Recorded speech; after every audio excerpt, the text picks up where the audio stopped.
লজ্জা বেলা এগুলোকে আপনি কালচার না করেন, আপনি উপলব্ধি না করেন যে ছাত্রটি কেন সে আজকে আই কন্ট্যাক্টে আপনি বুঝতে পারবেন ছাত্রটি কতটুকু পড়াশোনা করছে না।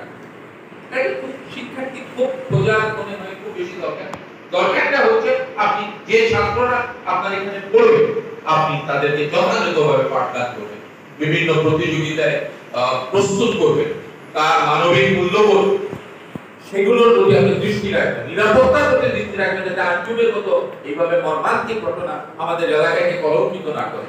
আবার ওই ইতিগৌড়ের মতো এগিয়ে যাওয়া সন্তানটি যাতে আরো এগিয়ে যায়, এগুলো তো সব আপনাদের দায়িত্ব। আপনারা তো সমাজের শিক্ষক, আপনাদের স্যার বলা, আপনি দেখেন আপনি তাকে পড়িয়েছেন, সে যদি দেশের প্রধানমন্ত্রী হয় আপনার সামনে যখন যাবে আপনাকে স্যারই, তো আপনি আপনাকেও তো স্যারের মর্যাদাটা আপনাকে ধারণ করতে হবে।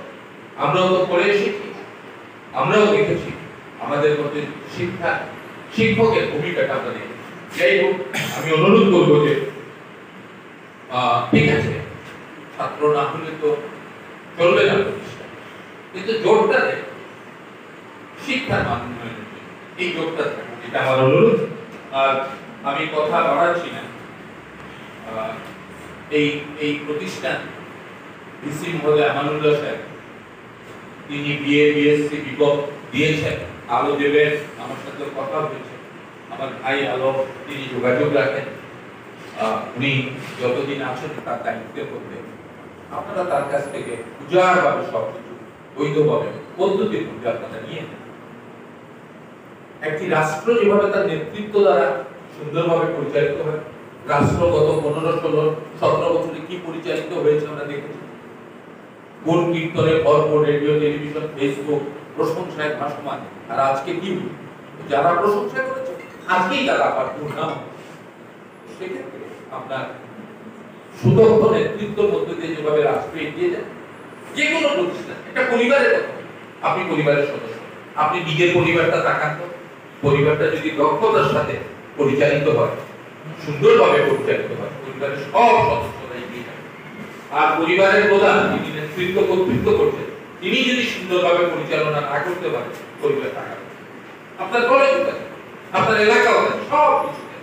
এই কলেজে আমি যতটুকু দেখেছি আমার ভাই বলে নয়, উদ্যোগ দেখেছি, তার পূর্বে শাহরুখ সরকার সাহেব দেখেছি, তারা চেষ্টা করছেন, তাদের চেষ্টা আরো অব্যাহত থাকুক, তারা আরো এগিয়ে যাওয়ার চেষ্টা করুক আমাদের সবার সঙ্গে।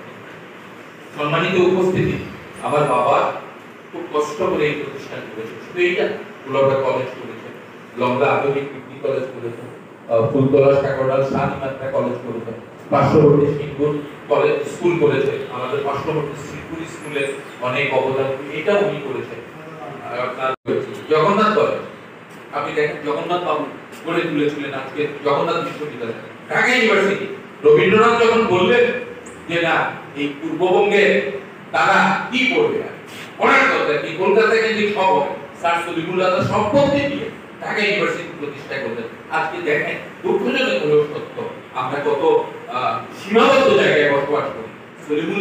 স্যার সলিমুল্লাহ সাহেবের স্মৃতিটা ঢাকা বিশ্ববিদ্যালয়ে নাই এবং তার প্রতি সম্মান প্রদর্শন করা হয় না। অথচ ঢাকা বিশ্ববিদ্যালয়ের বাবার সম্পত্তি তাদের সম্পত্তি ছিল, তারা এই সম্পত্তি অকাতরে দান করেছে। বাংলাদেশের শিক্ষা ব্যবস্থা, উপমহাদেশের শিক্ষা ব্যবস্থা ব্যক্তির উদ্যোগে হয়েছে, ব্যক্তির উদ্যোগের পরে রাষ্ট্র যুক্ত হয়েছে, এটাও তাই।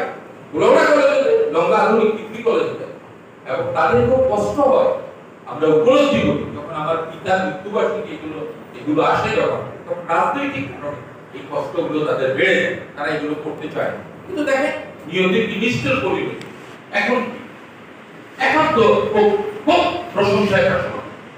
যারা শিক্ষা প্রতিষ্ঠান করবে তাদের সাথে রাজনীতি করার দরকার করেছিলেন, মুজিবুর ব্যক্তি বলেছেন তার প্রতিষ্ঠানে ছাত্ররা পড়ছে, তো এখানে এত সমালোচনা এত কিছু প্রয়োজন নেই, কিন্তু এগুলো আমাদের সমাজে থেকে যায়, এগুলোর উঠতে হবে।